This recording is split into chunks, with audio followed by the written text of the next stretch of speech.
Magandang buhay po mga kaibigan. Yan, papunta po kami ngayon dito sa Glenmore Reservoir. Katatapos lang po ng bagyo at malakas na ulan. Kasama ko po ng aking wife. Kami po ay magpipishing. Yan. Kita po ninyo, ito po yung Glenmore Reservoir. Yan. So kahapon po, ito ay napakababa ng tubig. Kasi nga po nagpakawala sila ng tubig.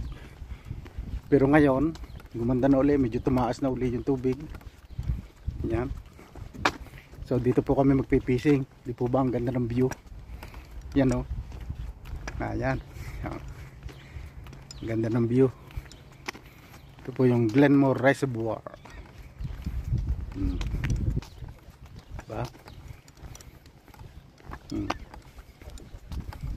Ganda po ng view.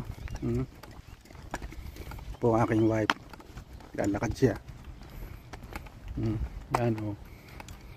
Glenmore Reservoir. Ay. Medyo mababa po yung tubig. Yan o. Good morning. Ganyan po dito. Pag nakakasalubong po yung mga puti na naglalakad, nagja-jogging. Talaga nag-good morning po sila. Ayan. Oh. Mababa talaga ang tubig oh. Yan. Oh. Meron pang ano ng baha. Yan. Pababa po kami rito. Hello. Ito po ang aking misis. Yan oh. Yan. Dito po kami ngayon. Mababa po yung tubig oh. Kaya maganda po yung mag-fishing ngayon. Yan o. Siguradong burbot yung mahuli o. Yan. Ang ganda. Mababa talaga po yung tubig o. Yan. Ito po, dapat po ito hanggang dito. Kahapon nung kabilang linggo hanggang dito po yung tubig niya.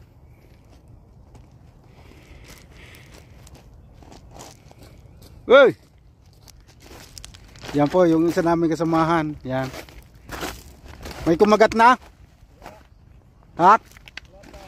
Ay, kakagat na yan. Burbot yan. Good morning.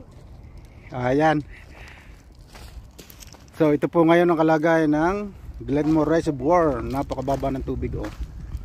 Yan oh. May current siya. Siguradong burbot yung mahuli namin ngayon. Malabo yung tubig oh. Yan. Malabo nga ng tubig. Maya po ulit. Abangan nyo po. Stay tuned po sa aking YouTube channel. At lagi nyo pong huwag kaliligtaan na mag-subscribe dito sa aking YouTube channel. Mga kapising. Yan. Oh. Biglang init naman po yung panahon ngayon oh. Pagkatapos po nung napakalakas na ulan, biglang uminit naman po ngayon. Yan oh. Nagamit ko na po yung aking bagong gawang fishing stand dito. Oh, yan. Busy po ang aking misis. Yan oh, kasama ko. May license na rin po siya. Yan po nga sa kanya. Ayan. Super baba po ngayon ng tubig oh. At saka po napakalabo ng tubig. Yan. Ang labo. Ganda po ng panahon oh. Ilapit natin ang konti. Yan.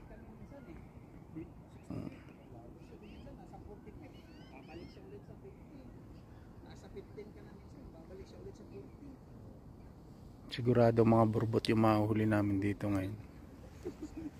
Malabo ang tubig.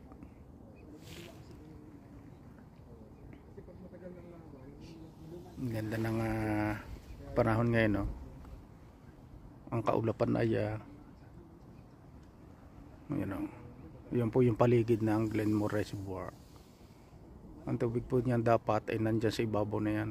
Hanggang dyan sa dito.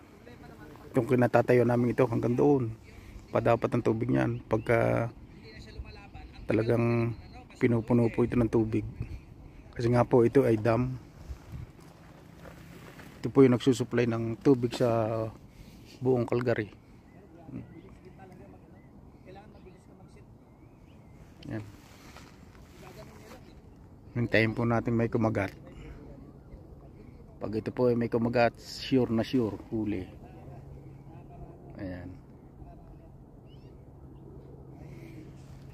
Tatak Shimano. Ayan. Shimano po yung ating reel. O yun.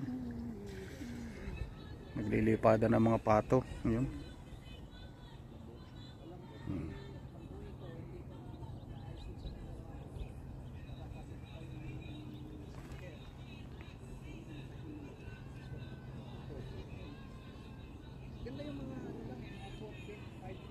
May barko doong malaki. Napakalayong yun, oh. Ayan. Ganyan lang po ang buhay namin dito sa Canada kapag summer. Kailangan po mag-enjoy, mag-fishing, mag-picnic, mag-long drive. Kasi nga po kapag nag-snow, trabaho, bahay na lang uli kayo. Kasi nga po delikado naman mag-long drive pag may snow at madulas ang daan. Yan.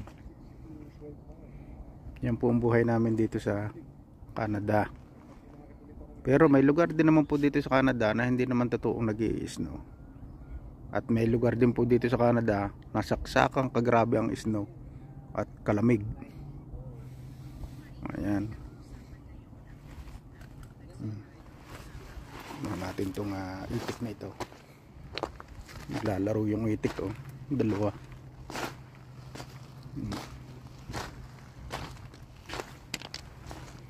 Itik.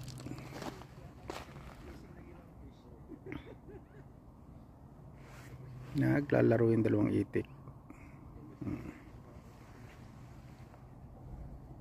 See?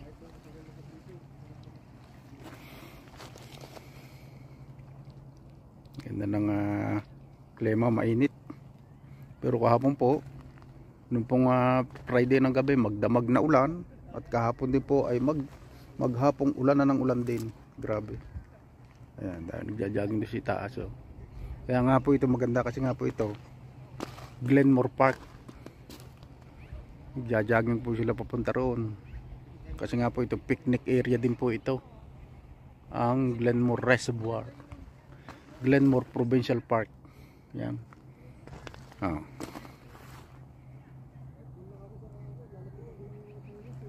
Hindi pa, may dalawa po doon Pinoy. Mga kasamahan din po natin yan sa anglers. Ayan. Ganda ng klima. So mga kababayan, huwag niyo pong kaliligtaan na mag-subscribe dito sa aking YouTube channel. Ito po yung aking adventure dito, yung mag-fishing kami ni Mrs. Yan po yung aming adventure dito kapag summer. Yan po ang aming kinagigiliwang gawin o yung aming habit. Kapag day off po namin, kapag Sabado at Linggo, kami po ay talaga nagpipishing. Pag nakahuli naman po di pang ulam na. Kaysa bibili ay kasarap din naman pag prito na malutong. Ginagawa ko prito na malutong. Lalo na pag ako nakahuli ng pike, piniprito ko po. Pero pagka burbot ang aking mahuhuli na parang hito, ay aking gagataan. Yan. Salamat po sa inyong panonood at please subscribe my YouTube channel at stay tuned po. Ipupost ko rin po kung makakahuli kami ngayon. After this video, meron po tayong continuation kapag nakahuli po kami ngayon. Yan. Salamat po.